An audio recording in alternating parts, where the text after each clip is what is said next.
My name is Tori Thatcher, and I'm 32 years old. 5 years ago, my mother called me 3 days before Thanksgiving and said 7 words that shattered everything I thought I knew about family. Don't come home this year. Victoria doesn't want drama. No explanation, no apology. Just a door slammed shut on 27 years of trying to belong. I spent that Thanksgiving alone at a restaurant in Boston, watching happy families laugh together while I fought back tears over a cold turkey dinner. I had no idea that the strangers at the next table would become the family I'd always dreamed of.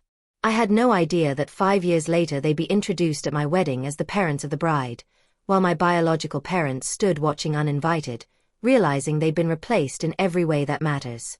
Before I tell you what happened, please take a moment to like and subscribe, but only if this story resonates with you.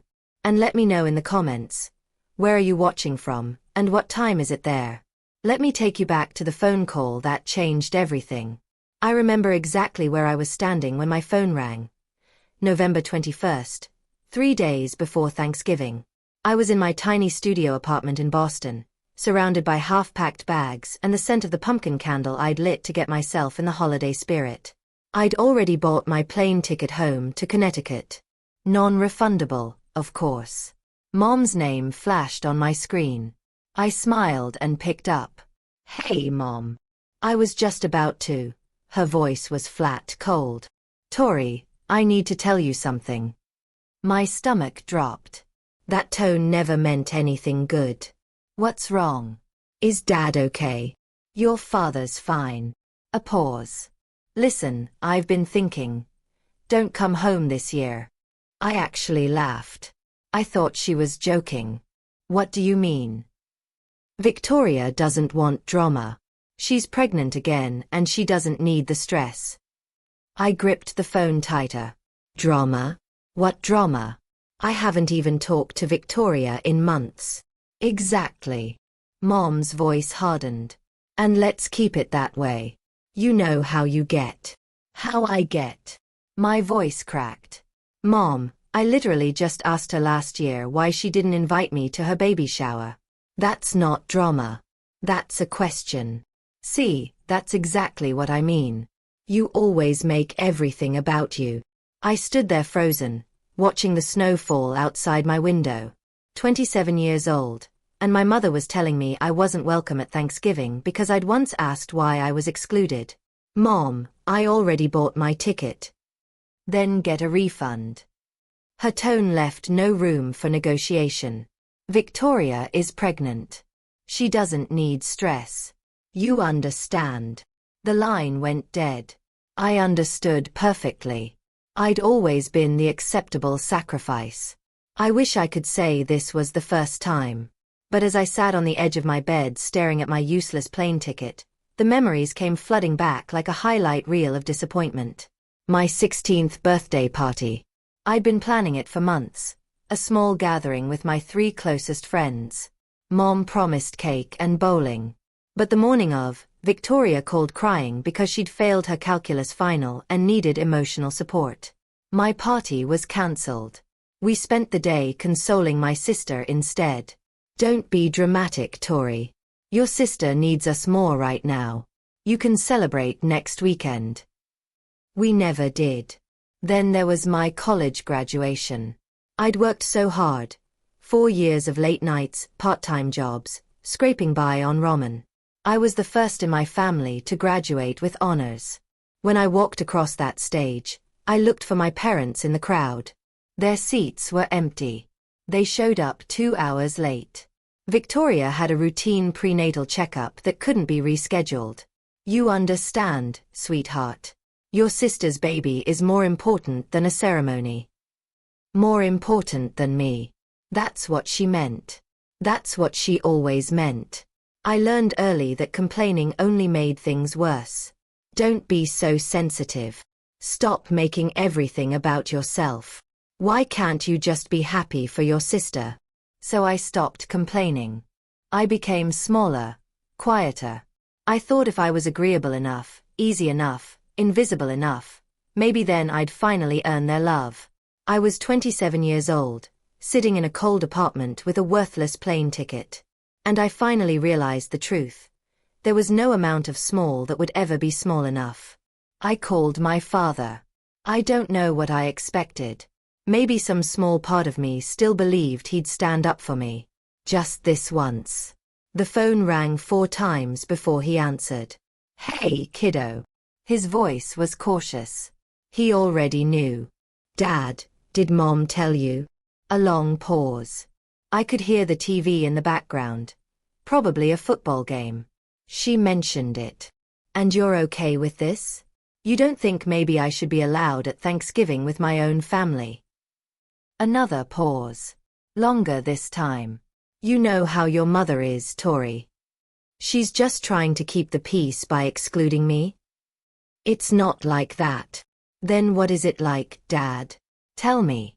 Because from where I'm standing, it looks like you're all choosing Victoria over me again." Silence. I could hear him breathing. I could almost see him sitting in his recliner, rubbing his forehead the way he always did when he wanted to disappear from a conversation. "Dad, do you want me there?" 5 seconds passed. 10. He cleared his throat. "I think it's better if you listen to your mother this year." Something inside me went quiet. Not sad, not angry, just empty. "Okay, Dad." "Tori, don't be." I hung up. He didn't call back. I sat in my apartment as the sun went down, watching the shadows stretch across my floor. My father had a chance to choose me, to say one word in my defense. And he chose silence instead. He was always in the middle. I realized he just always chose to stand on their side. But as the darkness settled in, something else settled too. A quiet decision. If I wasn't welcome at their table, I'd make my own Thanksgiving. Thanksgiving Day arrived gray and cold. I woke up in my studio apartment to the sound of my neighbor's family arriving. Footsteps overhead, children laughing, the muffled warmth of voices I couldn't make out. The smell of something delicious drifted through the vents. Someone was making stuffing. I made instant coffee and sat by the window, watching the snow fall on the empty street below. My phone stayed silent all morning. No calls, no texts, not even a happy Thanksgiving from anyone in my family. Around noon, I made the mistake of opening Instagram. Victoria had posted a photo, the whole family around the dining table. Mom, Dad, Victoria, her husband Brad, their 2-year-old son in a tiny turkey sweater. Everyone smiling. The caption read, "So grateful for my family. These are the people who matter most." I zoomed in. Counted the place settings. 4 adults, 1 toddler, 5 chairs. There wasn't even an empty seat where I should have been. They hadn't just excluded me. They'd erased me like I'd never existed at all. I closed the app, stared at the ceiling. I thought about ordering delivery and spending the day in bed. That's what I deserved, right? A sad meal alone in my dark apartment, feeling sorry for myself. That's what the dramatic daughter gets. But something in me refused. No. I wasn't going to sit here and let them win. I wasn't going to let their rejection turn me into exactly what they accused me of being. A sad, bitter, dramatic mess. I grabbed my coat. If I was going to eat Thanksgiving dinner alone, I was going to do it somewhere with actual food, with light, with life. I just had to find a restaurant that was still open. Harborview Grill was one of those old Boston institutions. Dark wood, brass fixtures, the kind of place that still had cloth napkins and candles on every table. More importantly, it was one of the few restaurants in the city that stayed open on Thanksgiving. When I pushed through the door, the warmth hit me like a wave. The smell of roasted turkey and fresh bread, the soft clink of glasses, and everywhere. Families, couples with grandparents, parents with children, groups of friends who laughed like they'd known each other forever. The restaurant hummed with the sound of people who belonged somewhere.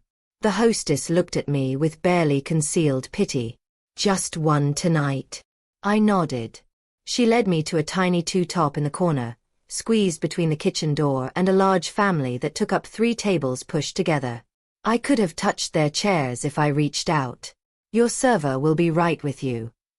I sat down, opened the menu, tried to look like this was a choice. The family next to me was celebrating hard. An older couple at the head of the table, probably in their late 60s, a middle-aged man with his wife and 2 kids, and a younger man around 30 who kept making everyone laugh. 3 generations. Easy. They passed dishes back and forth without asking. They interrupted each other in the way that only people who truly love each other can. I watched them out of the corner of my eye and felt something crack open in my chest. This is what family is supposed to look like. The server arrived with a bread basket and a tight smile. The Thanksgiving special, please. I was going to get through this dinner. I was going to be fine. I wasn't fine. My turkey arrived, golden skin, cranberry sauce, a perfect scoop of mashed potatoes. It looked like a magazine photo. I couldn't taste any of it. I sat there pushing food around my plate, trying not to look at the family beside me, trying not to think about my own family gathered around their table in Connecticut, laughing and passing the gravy without a single thought about the daughter they discarded. And suddenly, I understood something I'd been avoiding for 27 years. This wasn't about Thanksgiving. This wasn't about Victoria's pregnancy or Mom's need for peace. This was about a pattern so deep it had shaped my entire life. I had spent 27 years trying to earn a place at their table, bending myself into smaller and smaller shapes, swallowing my hurt, apologizing for having feelings, staying quiet when I should have spoken, speaking up only to be told I was too much. And what had it gotten me? A corner table, a meal alone, an Instagram photo with no empty chair. If I kept going like this, if I kept trying to be small enough, quiet enough, agreeable enough, what would I have left? At some point, there'd be nothing left to shrink. The tears came before I could stop them. I turned my face toward the window, hoping no one would notice. I grabbed my napkin and pressed it to my eyes, trying to be invisible, trying to disappear like I always did. Honey. I froze. A woman's voice, warm, concerned. Are you okay? I looked up. The older woman from the family next to me was standing beside my table. Silver hair, kind eyes, a face that somehow looked like it had spent a lifetime actually listening to people. She was looking at me like I mattered. I'm fine, I said automatically. Just allergies. She raised one eyebrow, not judging, just knowing. Allergies don't usually make people cry into their napkin on Thanksgiving. I let out a sound that was half laugh, half sob. That obvious. Only to someone who's paying attention. She had a gentle voice, but steel underneath, the kind of woman who'd seen things. I'm Eleanor. Tori. Well, Tori. She glanced back at her family, then at me. No one should eat alone on this day. Why don't you come join us? I shook my head immediately. Oh no. I couldn't. I don't want to intrude. You're not intruding. I'm inviting. She smiled. There's a difference. I really appreciate it, but... My husband tells terrible jokes, she continued as if I hadn't spoken. And my son Marcus keeps trying to start political debates. You might as well come suffer with us at the big table. The older man, her husband, I assumed, waved at me. She won't take no for an answer. Trust me, 43 years and I've never won an argument. The younger son, Marcus apparently, grinned. He's not wrong. I looked at my cold turkey, my empty table, my napkin still damp with tears. Then I looked at Eleanor Morrison and her warm eyes and her family that somehow had room for a stranger. Okay, I heard myself say. If you're sure. I'm sure. Eleanor put her hand on my shoulder. Come on. We just opened another bottle of wine and there's way too much pie. I stood up on shaky legs and followed her to the table, not knowing that this single moment, this small act of kindness from a woman I'd never met, was about to change the entire trajectory of my life. They made room for me like I'd always been there. Someone pulled up a chair. Someone else handed me a plate. Before I could even sit down, I had a glass of wine in my hand and a warm roll on my plate. I'm Richard, the older man said, shaking my hand firmly. This is my wife, Eleanor, our son Daniel and his wife Sarah, their kids Emma and Lucas, and our youngest, Marcus. Hi. I gave an awkward little wave to the table. I'm Tori. Thank you so much for. What do you do, Tori? Daniel asked, passing me the mashed potatoes. I'm a graphic designer, freelance mostly. That's wonderful, Sarah said. I can barely draw a stick figure. Mom, stick figures are easy, Emma said. She looked about 8. Even I can do that. Everyone laughed. Not at anyone, with each other. It was such a foreign sound. Marcus caught my eye from across the table. He was around my age, maybe a little older, with dark hair and an easy smile. Fair warning, my dad's about to tell a joke. I am not, Richard protested. He is, Eleanor said. Richard grinned. Okay, fine. What did the turkey say to the computer? Dad, no, Daniel groaned. Google, Google, Google. The kids burst into giggles. Sarah rolled her eyes. Marcus shook his head. And I actually laughed.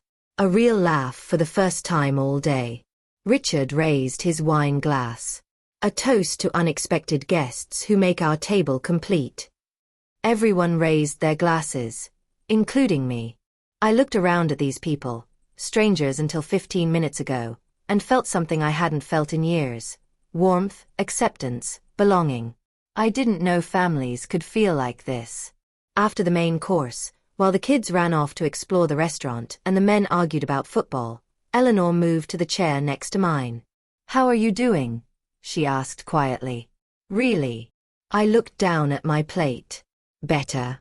This is really nice. Thank you. You're welcome. She took a sip of her wine. But that's not what I asked. Something about her directness made me want to be honest. I'm okay.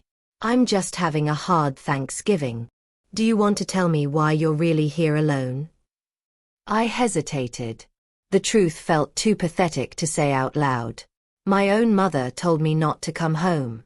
My sister thinks I'm drama. My father chose silence over me. But Eleanor waited, patient, no judgment in her eyes. My mom called me 3 days ago, I finally said. Told me not to come home for Thanksgiving. My sister is pregnant and she didn't want drama. Drama? Eleanor echoed. That's what they call it when I ask questions they don't want to answer. Eleanor nodded slowly. I see. It's fine, I added quickly. I mean, it's not fine, but... Eleanor's voice was gentle but firm. Can I tell you something I learned in 30 years as a family lawyer? I blinked. You're a lawyer. Retired family law. She smiled. I've seen every kind of family dysfunction you can imagine. And I've learned that the people who accuse you of causing drama are usually the ones creating it. They just need someone to blame. The words hit me like a physical force. You're not the problem, Tori. Eleanor put her hand over mine. You never were. I couldn't speak. I could barely breathe. Those were the words I'd needed to hear my entire life. Hey, I want to pause here for a second. If you're watching this and you've ever been blamed for causing drama just because you asked to be treated fairly, I see you. Have you ever been made the scapegoat in your family? Type your answer in the comments. And if this story is hitting close to home, please hit that like button so more people can find it. Now, let me tell you what happened next. The evening wound down slowly, the way good dinners do. Pie was served. Coffee was poured. The kids fell asleep on Sarah's lap, exhausted from running circles around the restaurant. When the check came, I reached for my wallet, but Richard waved me off. Please. Our treat. I can't let you. You can and you will. He smiled. Consider it a Thanksgiving tradition. We always buy dinner for new friends. As we gathered our coats and prepared to leave, Eleanor pressed something into my hand, a small cream-colored card with elegant black text. I looked down, Eleanor Morrison, J.D., Family Law, Retired. Below that, a phone number and an address in Brookline. If you ever need to talk, she said, call me. I mean it. Thank you. Richard appeared beside us, shrugging on his coat. Sunday dinners every week at our place. You're welcome anytime. I shook my head. That's so kind, but I couldn't. She could, Marcus said, joining the group. And she should. Mom never says things she doesn't mean. Trust me. Eleanor squeezed my hand. Family isn't blood, Tori. It's showing up. I stood there in the restaurant lobby holding a business card from a woman I'd met 3 hours ago, receiving an open invitation from a family I had no claim to. Outside, the snow was falling harder. Through the window, I could see families hurrying to their cars, children carried on shoulders, grandparents clutching to-go containers of leftover pie. I looked back at the Morrisons, Richard helping Eleanor with her scarf, Daniel herding sleepy children, Marcus waiting by the door with an expectant look. Okay, I said. Maybe I'll stop by sometime. Eleanor smiled like she'd known I'd say yes all along. I had no idea I'd just met my future family. I didn't go to Sunday dinner the next week or the week after that. It felt too strange, too forward, too much like I was imposing on someone else's family. But Eleanor called just to check in, just to see how you were doing. By early December, I finally accepted the invitation. That first Sunday, I stood on the Morrisons' porch in Brookline for 5 full minutes before I worked up the courage to knock. The house was exactly what I'd imagined, a beautiful Victorian with a wraparound porch and lights in every window. It looked like the kind of place where good things happened. Eleanor opened the door before I could change my mind. There you are. She pulled me into a hug like it was the most natural thing in the world. We saved you a seat. That was the first of many Sundays. Over the next 6 months, I became a regular at the Morrison dinner table. Richard taught me to play chess, even though I lost every single game. Eleanor showed me her secret pie crust recipe, the one she swore she'd never written down. Daniel's kids started calling me Aunt Tori without anyone telling them to. And Marcus. Marcus and I became friends. Real friends, the kind who texted random thoughts at 2 a.m., argued about movies, and sat next to each other at dinner without anyone having to arrange it. I didn't hear from my biological family once. Not a call, not a text, not even a Christmas card. For the first time in my life, I stopped noticing, because for the first time, I wasn't performing for love. I wasn't shrinking myself to fit into someone else's expectations. I was just loved. It felt like finally coming home. One spring afternoon, about 8 months after that first Thanksgiving, Eleanor and I were sitting on her back porch. The garden was just starting to bloom, tulips pushing up through the soil, birds fighting over the feeder. Richard was inside watching a game with Marcus. We could hear them shouting at the TV. Have you heard from your parents? Eleanor asked. I watched a robin land on the fence. No. And I haven't reached out either. She nodded, no judgment in her eyes. Do you want to? I thought about it. Really thought about it. Sometimes, in the middle of the night mostly, I'll think about calling my mom and trying to explain. But then I remember there's nothing to explain. She knows what she did. She just doesn't think it was wrong. That's a hard thing to accept. It is. I pulled my cardigan tighter. I keep waiting to feel guilty. Everyone says you should forgive your family no matter what. Blood is thicker than water. And all that. You know, I've never believed that. Eleanor took a sip of her tea. In my career, I helped a lot of people find legal recognition for the families they've built, not the ones they were born into. I turned to look at her. What do you mean? She smiled, soft and knowing. Just that the law recognizes what the heart already knows. That family can be created, not just inherited. There are ways to make those bonds official if a person wants to. I didn't fully understand what she was hinting at. Not yet. Something to think about, Eleanor said. Whenever you're ready. She patted my hand and changed the subject to her tomato plants. But her words stayed with me. They would take root slowly and bloom at exactly the right time. It happened so naturally that I almost didn't notice it happening. 2 years after that first Thanksgiving, Marcus and I weren't just friends anymore.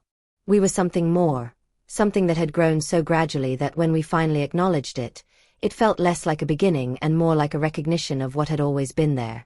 He asked me to dinner at Harbor View Grill, the same restaurant where we'd met. "This feels circular," I said, sliding into the booth. "That's the point." Marcus was nervous. I could tell by the way he kept adjusting his napkin. "I wanted to bring you back to where it all started." "Where what started?" He reached across the table and took my hand. "Tori, I've been trying to figure out how to say this for months." He took a breath. "I want to spend the rest of my life choosing you every single day." My heart stopped. "Marcus, I know your family hurt you. I know you're scared of people who are supposed to love you letting you down." His eyes were steady on mine. "But I'm not going anywhere. I never have been." He pulled out a small velvet box. "Tori Thatcher, will you marry me?" I couldn't speak. I couldn't breathe. I looked at this man who'd been my friend first, my confidant second, my rock through 2 years of healing, and I saw my future. "Yes," I whispered. "Yes." He slipped the ring on my finger. The restaurant erupted in applause. I'd been so focused on Marcus, I hadn't even noticed the other diners watching. And then I saw them in the corner booth, Richard and Eleanor, champagne already poured, beaming at us like they'd known all along. "Mom couldn't resist," Marcus laughed. I was going to officially become a Morrison. The wedding planning began immediately. Venue options, catering tastings, flower consultations. It was overwhelming and exciting and everything I'd never let myself dream about. But one question kept me up at night. The wedding invitations would need a line for parents of the bride. And I had no idea what to write there. Robert and Linda Thatcher. They hadn't spoken to me in over 2 years. Hadn't called on my birthday. Hadn't acknowledged my existence in any way. I couldn't put their names on my wedding invitation. They hadn't earned that honor. I was pacing in the Morrisons' living room one evening when Eleanor found me. "What's troubling you, sweetheart?" I told her about the invitation, about the impossible line I couldn't figure out how to fill. Eleanor sat down and patted the cushion beside her. "There's something I mentioned to you once, about legal recognition for chosen family. Do you remember?" I nodded slowly. "You said the law recognizes family that's created, not just inherited." "Adult adoption," Eleanor said gently. "It's a legal process where a consenting adult is formally adopted by another family. It creates a legal parent-child relationship, new birth certificate, new legal next of kin status, everything." My heart was pounding. That's a real thing. Very real. I've helped many people through the process. I looked at this woman who'd pulled me into her family on the loneliest night of my life, who'd fed me Sunday dinners and taught me about pie crust and shown me what a mother could be. "Eleanor." My voice cracked. "Would you and Richard consider?" She pulled me into her arms before I could finish the sentence. "We've considered you our daughter since the first Thanksgiving," she whispered. "We were just waiting for you to be ready." The adoption process took several months. Paperwork, court appearances, legal filings. But with Eleanor guiding me through every step, it felt less like bureaucracy and more like a ceremony. When the judge signed the final order, I legally became Tori Morrison. I had a new birth certificate, new legal parents, a new family, on paper and in my heart. The wedding was set for the following June. We sent out invitations with the line I'd agonized over now proudly printed: "Parents of the bride, Richard and Eleanor Morrison." I should have known the Thatcher family would eventually find out. 3 months before the wedding, my phone buzzed with a text from Victoria, the first message from her in nearly 3 years. "Did you know Tori is getting married?" I stared at the screen. Then I blocked the number. A week later, my mother called 5 times in one day. I let every call go to voicemail. Finally, a text. "Why didn't you tell us? We're your family. Call me back immediately. I read it twice, then deleted it. 3 years of silence. 3 years of pretending I didn't exist. And now suddenly they remembered they had another daughter. I wasn't angry. I'd moved past anger long ago. I was just tired. Marcus found me staring at my phone that evening. Everything okay? My biological family found out about the wedding. He sat down beside me. What do you want to do? Nothing. I put the phone away. I don't owe them anything. Not an explanation, not an invitation. Nothing. He nodded and pulled me close. Whatever you decide, I support you. But we both knew this wasn't over. The Thatchers weren't the kind of family who accepted being ignored. The question was, what would they do about it? She showed up at my apartment on a Tuesday afternoon. I was working from home, reviewing design proofs at my kitchen table, when the doorbell rang.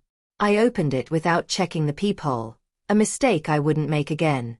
Tori. My mother stood in my hallway. She looked older than I remembered, grayer, more tired, but her eyes held the same disappointed expression I'd spent my childhood trying to erase. Mom. The word felt foreign in my mouth. What are you doing here? What am I doing here? She pushed past me into the apartment without being invited. What are you doing? Getting married without telling your own mother.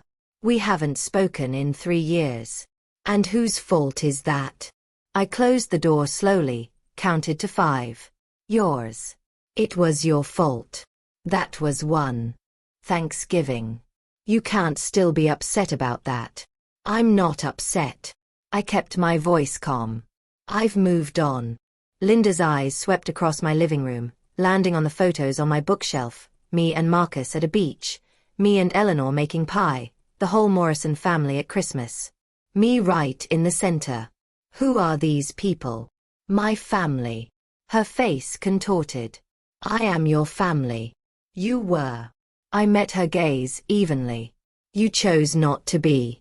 Remember, Victoria didn't want drama. That was years ago. And in those years, you never once called, never checked if I was alive, never acknowledged my existence. I felt eerily calm. So no, Mom. You don't get to show up now and act like you have a claim on me. I want an invitation to the wedding. No. Her jaw dropped. Excuse me. You heard me. I walked to the door and opened it. You don't get to erase me and then demand a seat at my table. The wedding day dawned golden and perfect. June in Napa Valley, a vineyard with rolling hills and endless rows of grapevines. We'd chosen an outdoor ceremony with a reception in a beautiful stone barn, everything decorated with white roses and greenery. In the bridal suite, I stood before a full-length mirror while Eleanor adjusted my veil. You look beautiful, she said softly. Absolutely beautiful. I looked at my reflection. The woman looking back at me was calmer, stronger than the girl who'd sat alone in a restaurant 5 years ago. That girl hadn't believed she deserved to be loved. This woman knew better. On the vanity beside me sat a copy of the wedding program. I picked it up, reading the line I'd never thought I'd be able to write. Parents of the bride, Richard and Eleanor Morrison. Underneath in smaller text, the family who chose her. Eleanor noticed me looking. Are you nervous about marrying Marcus? No. I set down the program. I'm a little nervous about what might happen. I'd hired security for the wedding, a quiet precaution.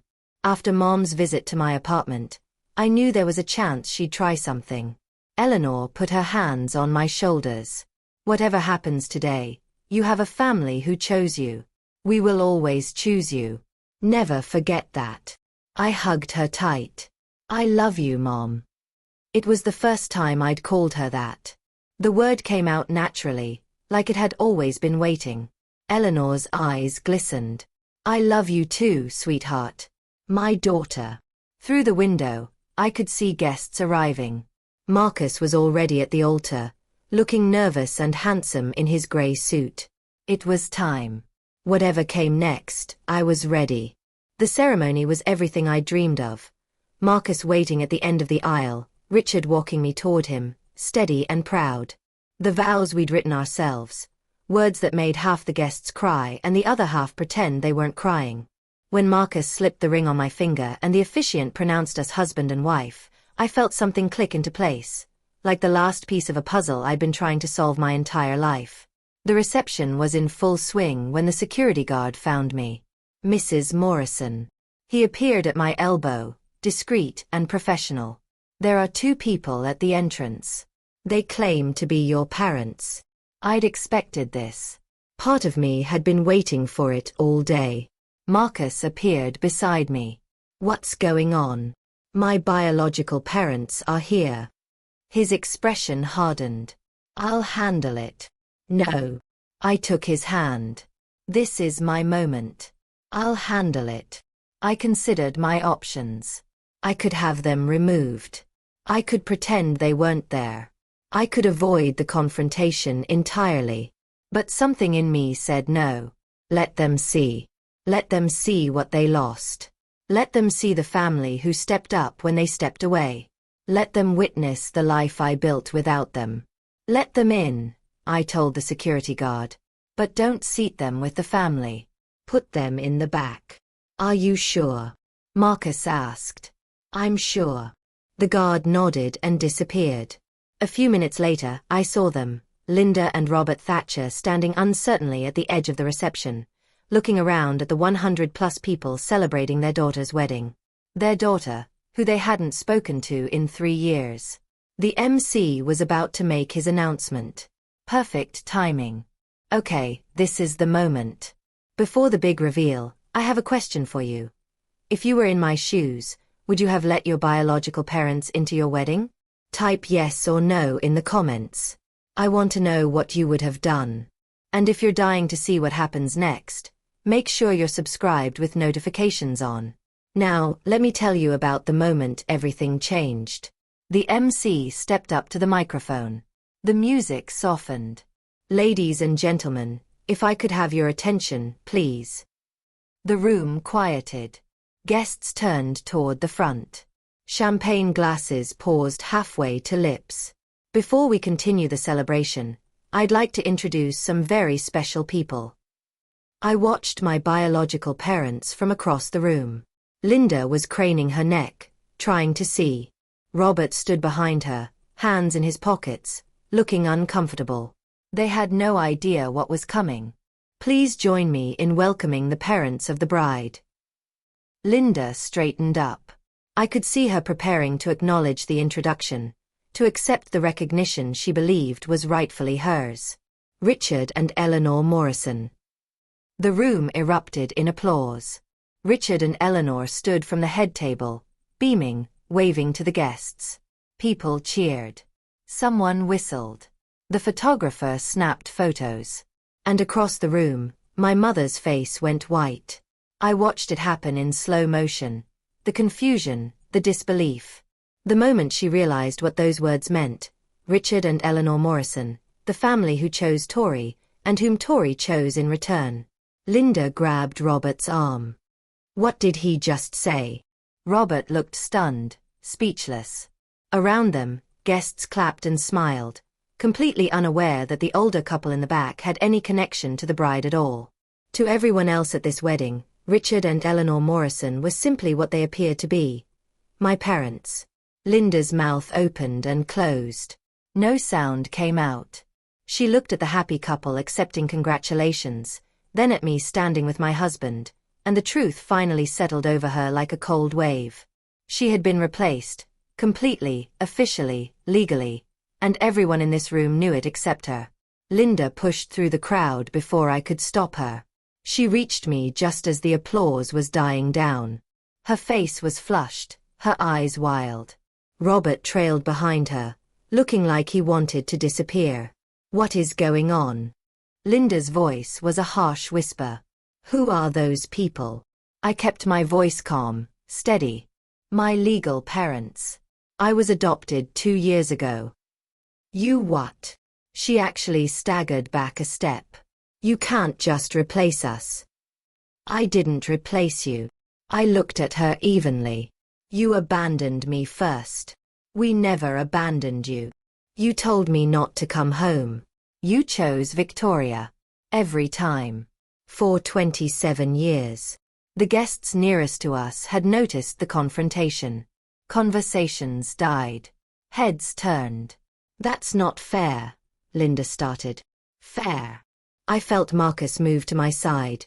A solid, reassuring presence. You want to talk about fair? I didn't raise my voice. I didn't need to. The truth was loud enough on its own. I spent 27 years trying to earn a place in your family. You know what I got. An Instagram photo with no empty chair. Tori. His voice was rough, broken. I'm sorry. I turned to look at him. Really look at him. Robert Thatcher had aged more than 5 years should account for. His hair was grayer, his shoulders slumped, but his eyes were wet with tears. I'd never seen my father cry. Not once in 27 years. I'm sorry, he said again. I should have done better. Something cracked inside my chest. Not healing, just recognition of an old wound. I know, Dad. I was a coward. His voice trembled. I always was. I knew how your mother treated you, how Victoria treated you, and I stood there. I let it happen. Linda grabbed his arm. Robert, what are you? He shook her off, kept his eyes on me. You were my daughter. You were my little girl, and I let them make you feel like you didn't matter. A tear rolled down his cheek. I'm so sorry. The words I'd waited 3 decades to hear, and they came too late. I know you're sorry, Dad. My voice was gentle but firm. But sorry doesn't undo the years you stood by and watched. Sorry doesn't give me back my childhood. Sorry doesn't make this okay. I know. He nodded, wiping his eyes. I know it doesn't. Eleanor appeared at my shoulder. She didn't say anything, just placed her hand on my arm, a quiet reminder that I wasn't alone. Linda stared at Eleanor with barely concealed hostility. You, she spat. You're the one who stole my daughter. Eleanor's expression didn't change. I didn't steal anything, Mrs. Thatcher. Then what do you call this? Richard Morrison stepped forward, positioning himself beside his wife. Richard wasn't a confrontational man. In the years I'd known him, I'd never once heard him raise his voice. But when he spoke now, there was steel in his tone that silenced everyone. I think it's time for you folks to leave. Linda's jaw dropped.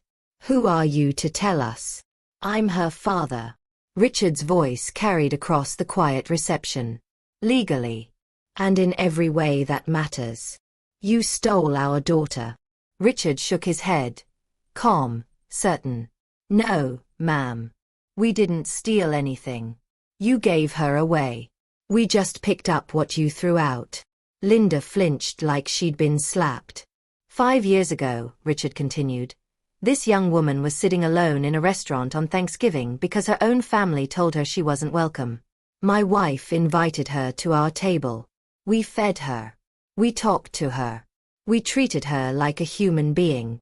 He stepped closer to Linda, his voice dropping. Do you know what she told us that night? She said she couldn't remember the last time she felt like she mattered to someone. 27 years old. And she couldn't remember ever feeling wanted by her own family. Linda opened her mouth. No sound came out. We didn't steal your daughter. We just showed her what family is supposed to look like. The rest was her choice. He turned to face the gathered crowd. Now this is my daughter's wedding day, the happiest day of her life, and I won't let anyone ruin it. He nodded to the security guards who had been standing discreetly nearby. Please escort these people out. As the guards approached, Richard put his arm around me. Tori is a Morrison now, he said quietly. And Morrisons protect their own. This is what a father sounds like. Before the security guards could lead them away, I held up my hand. Wait. Everyone froze. Linda looked at me with something like hope in her eyes. Maybe she thought I was having second thoughts. Maybe she thought I'd relent. I walked toward my biological parents, stopped an arm's length away. Mom. Dad. The words still felt strange in my mouth when directed at them. I need you to understand something. Linda's chin lifted. What? I don't hate you. Whatever she'd expected me to say, that wasn't it. I don't hate you, I repeated. I've made peace with who you are. You're not villains. You're just people who couldn't love me the way I needed to be loved. People who chose comfort over fairness. People who let one daughter become invisible so the other could shine. Robert was crying again. Linda's face was a mask. But I've also made peace with who I am. I stood straighter. And who I am is someone who deserves to be chosen, not as a backup, not as an afterthought. Chosen first. I looked at them both, the parents I'd spent my childhood trying to please, the family I'd shrunk myself to fit into. You didn't choose me. They did. I gestured to the Morrisons. And I choose them. The room was silent. 100 guests watched this moment, and not one of them moved. Linda opened her mouth to speak. I didn't let her. I'm not erasing you from my history. I'm just not giving you a seat at my table anymore. And that's not revenge. That's just the natural consequence of your choices. I nodded to security. Goodbye, Mom. Dad. As they were escorted out, the wedding guests began to applaud, not for the drama, for me. The rest of the wedding was everything I'd hoped for. We danced, we laughed, we cut the cake while everyone cheered. Marcus twirled me around the dance floor until I was dizzy with joy. For those few hours, I let myself forget about the confrontation and just be happy. But the next morning, my phone started blowing up. Texts from cousins I hadn't heard from in years. Messages from aunts and uncles I barely knew. The extended Thatcher family had heard about what happened at the wedding, and they had opinions. How could you do this to your mother? Family is family no matter what. You've broken your father's heart. I deleted them without responding. But then came a text from someone unexpected. My Aunt Patricia, my father's younger sister. Tori, I heard what happened. I want you to know. I'm proud of you. I stared at the screen. I always knew Linda and Victoria treated you wrong. I tried to say something once and your mother stopped speaking to me for a year. But you deserved better. You always did. My eyes burned. I typed back. Thank you. That means more than you know. On Facebook, Linda posted a long dramatic status about ungrateful children and modern families who don't understand loyalty. I didn't respond. I didn't need to. That evening, I blocked every phone number and social media account connected to the Thatcher family. Not out of anger, out of peace. Marcus found me on the balcony of our honeymoon suite. You okay? I looked out at the vineyard spreading golden in the sunset. Yeah. I leaned into him. I really am. For the first time in my life, I wasn't carrying the weight of people who didn't want to carry me. I was finally free. 2 weeks after the wedding, a handwritten letter arrived at our new address. The return address said Victoria Thatcher Collins. My sister's handwriting. Loopy, perfect. Exactly like I remembered from birthday cards that always felt more like obligations than affection. I almost threw it away unopened, but something made me sit down at the kitchen table and read it. Dear Tori, I don't know if you'll read this. Honestly, I wouldn't blame you if you didn't, but I had to try. Mom told me what happened at your wedding. She's devastated. Dad hasn't been the same since he came home. I think seeing you, seeing how happy you are without us, broke something in him. I know we haven't always had the best relationship, but you have to understand, Mom and Dad were just trying to keep the peace. I never meant for you to feel excluded.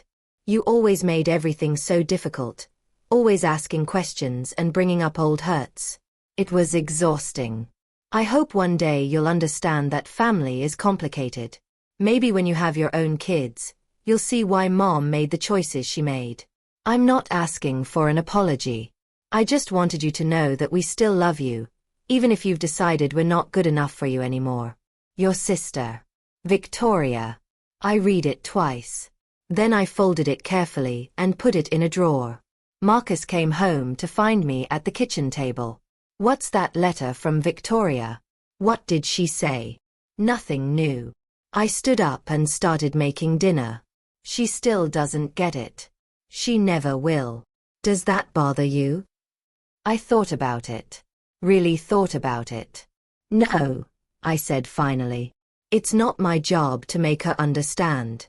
It never was. A year after the wedding, life had settled into something beautiful. Marcus and I bought a house in the suburbs of Boston, a little Cape Cod with a big backyard, just 20 minutes from Richard and Eleanor. Close enough for Sunday dinners. Far enough for privacy. I was no longer freelancing. A design agency had hired me as their art director, a job I loved so much it barely felt like work. Marcus was thriving at his architecture firm. We were building a life together, literally and figuratively, and I was pregnant. Eleanor cried when we told her. Richard tried not to cry and failed. Daniel's kids were already arguing about who would be the baby's favorite cousin. One Sunday afternoon, Eleanor and I were setting up the nursery, painting the walls a soft sage green, arranging tiny furniture that seemed impossibly small. Have you thought about names? Eleanor asked, holding up 2 different mobiles. Emily, I said. If it's a girl, Emily Grace Morrison. Eleanor's eyes welled up. That's beautiful. The Morrison part is non-negotiable. I smiled. I want her to have the name of the family that chose her mother. Eleanor set down the mobile and pulled me into a hug. You know, she said, when I saw you sitting alone in that restaurant, I had no idea we'd end up here. I just saw someone who needed kindness. You saved my life that night. No, sweetheart. She pulled back, holding my shoulders. You saved yourself. We just showed you it was possible. I looked around the nursery, at the crib we'd picked out together, at the rocking chair Richard had built by hand, at the life I'd created with people who loved me unconditionally. I finally had everything I'd always wanted. I was home. 5 years to the day after I sat alone in Harborview Grill, I sat at the head of a very different table. The Morrison house was chaos, the best kind.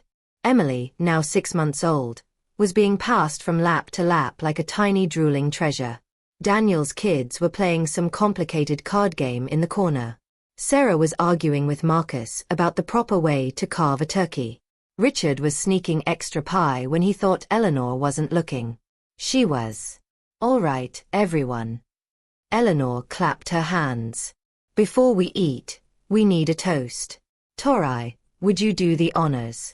I stood, Emily in my arms, and looked around the table at the family I'd found, the family that had found me. 5 years ago tonight, I said, I was sitting alone in a restaurant, wondering if I'd ever belong anywhere. I thought I was unlovable. I thought there was something wrong with me, that I was too much, too difficult, too dramatic. I paused, feeling Marcus's hand squeeze my knee under the table. Then a stranger named Eleanor Morrison came up to my table and said, "No one should eat alone on this day." And everything changed. Richard wiped his eyes. Eleanor was already crying. So here's my toast. I raised my glass. To family, not the one we're born into, but the one we build. The one we choose. The one that chooses us back. To family, everyone echoed. Glasses clinked. Emily gurgled. Richard finally got his extra piece of pie. And I looked around at these people, my people, and felt something I'd spent my whole childhood chasing. I belonged, completely, unconditionally. For the first time in my life, I was home. After dinner, Marcus and I sat on the back porch with Emily asleep between us in her carrier. The November air was cold, but we were bundled in blankets, watching the stars emerge one by one. Do you ever think about them? Marcus asked quietly. Your bio parents. I considered the question. Sometimes, in the middle of the night mostly. I'll wonder how they're doing. If they've changed. If they ever really understood what they lost. Do you think they have changed? I shook my head slowly. People rarely do. Not in the ways that matter. Does that make you sad? I looked at Emily, her tiny fist curled near her cheek, her perfect rosebud mouth, her chest rising and falling with each peaceful breath. It used to, I said. But not anymore. I spent so many years being sad about a family that didn't want me. I don't have room for that anymore. My life is too full. Marcus wrapped his arm around me. What changed? I did. I leaned into him. I stopped waiting for them to love me the way I needed. I stopped shrinking myself to fit into their version of who I should be. And I started building something new. Through the window, I could see the Morrison family. My family, laughing and talking, clearing plates and wrapping leftovers. Setting boundaries isn't revenge, I said softly. It's survival. It's choosing yourself when no one else will. Marcus kissed my forehead. I'm glad you survived. Me too. Emily stirred, making soft baby sounds. I picked her up and held her close. I'll never make you earn my love, I whispered to her. I promise you'll never have to wonder if you're wanted. You'll always know. She yawned and fell back asleep. If you're watching this and you've been the scapegoat of your family, if you've been told you're too much or too sensitive or always causing drama just because you dared to ask to be treated fairly, I want you to know something. It's not you. It never was. You deserve to be chosen, not as a backup, not as a last resort, not as the acceptable sacrifice when someone else's comfort is at stake. Chosen first. Chosen fully. Chosen without conditions. Family isn't blood. Family isn't obligation. Family isn't people who share your DNA but treat you like a burden. Family is the people who show up, the people who see you crying alone at a restaurant table and invite you to join them. The people who open their Sunday dinners and their hearts and their legal documents to make you officially, permanently, undeniably theirs. I spent 27 years trying to earn love from people who were never going to give it. And then I spent 5 years learning what love actually looks like. Not from the family I was born into, but from the family that chose me. If the people who are supposed to love you can't do that, if they've proven over and over again that you'll always come last, you have the right to build your own family. You have the right to walk away. You have the right to be happy. That's not revenge. That's not drama. That's just living your life without people who don't deserve a seat at your table. I found my people. And I hope with all my heart that you find yours too. You deserve it. Thank you so much for being here until the very end. If my story touched you in any way, please take a moment to like, subscribe, and hit that notification bell. It really helps more people find these stories. I want to hear from you. Have you ever had to set boundaries with your own family? Share your experience in the comments. I read every single one. And if you want more stories like this, check the description.